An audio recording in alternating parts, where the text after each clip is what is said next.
Spring training for the 2023 MLB season began about a week ago, and we've already had some crazy storylines take place within the game. The biggest topic of discussion that seems to have fans split on the future of baseball is MLB's pitch clock. I posted a poll on this channel 5 days ago asking how fans felt about it, and these were the results, with most people saying that it's still too early to tell whether or not they like it.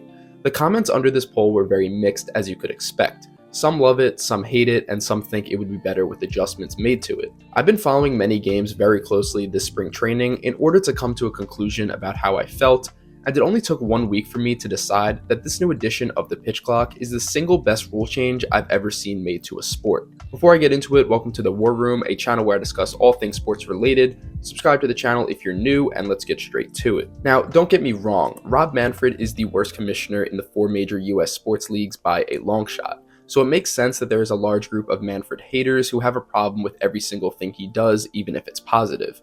With all the things he's said and done over the years, he's brought it upon himself. But for me, it doesn't matter how much I dislike someone, I have to give them credit where it's due. Manfred doesn't have a very good resume since he took over in 2015, but the pitch clock is certainly his biggest bright spot, and I'll explain why. During the 2021 season, which obviously didn't have the clock, the average length of a 9-inning MLB game was a record 3 hours and 10 minutes. Over the years, baseball has made very minor tweaks in order to speed up the game, like limiting the amount of mound visits you can have, fining hitters if they didn't keep 1 foot in the batter's box during their at-bat, and giving teams a 2-minute and 40-second time limit in between innings to warm up. In 2022, with still no clock, the average time of a game went down 7 minutes, and this was mainly due to the addition of pitch comm within games.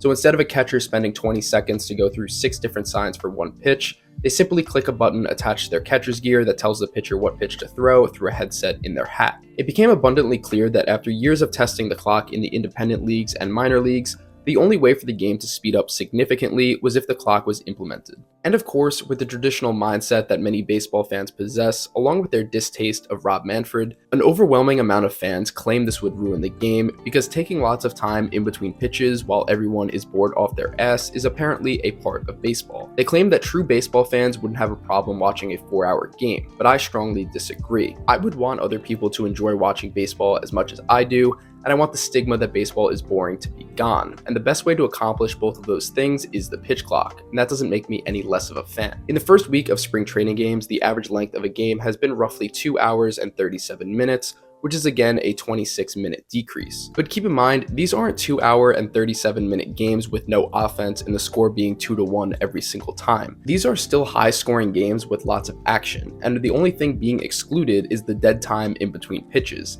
I don't care how big of a fan you are, you watch the game for home runs, stolen bases, strikeouts, and other plays within the game. You don't watch for the time they take in between pitches, so please stop acting like you do. With the clock, you still have all the action you would have in a normal matchup, it's just happening faster. Also keep in mind, games used to be shorter than 2 hours and 40 minutes back in the 70s and 80s when more people were watching baseball, so you aren't really changing the game at all. You're just going back to a time where it was proven to be more enjoyable to watch. There was a great video I watched from Pitching Ninja that showed a pitcher getting 3 outs in a spring training game with the clock before Pedro Baez threw 1 single pitch in an MLB game without the clock. So I don't see how you think speeding up the game is a bad thing. Another argument I hear is that making these changes will lose the fans that baseball already has because this isn't real baseball. But let's be completely honest here. People said the same thing when they limited mound visits. They said the same thing when they added a ghost runner to second base for extra innings. They said the same thing when relievers were required to face a 3-batter minimum out of the bullpen.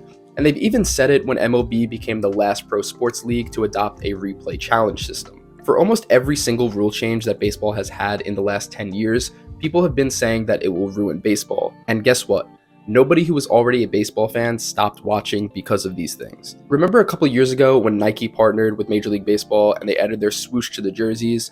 And so many people were saying this ruined the uniform, sponsors don't belong there, and basically complaining about nothing. And then guess what happened? After 2 games, nobody even noticed anymore. I understand baseball is a game built on tradition, but just like anything, you need to be able to change with the times. Whether it's a company, a musician, artist, actor, or whoever, if you can't adapt to the new era where society's needs are constantly changing, you will fail and be forgotten about. Baseball should have made these changes a long time ago, and if you don't believe me, I promise you that in 2023, the game will be more enjoyable for everyone. So that wraps up the video. I just had to get that off my chest, but let me know in the comments what you think below. Thank you for watching. Like the video if you enjoyed, and subscribe to the channel if you're new.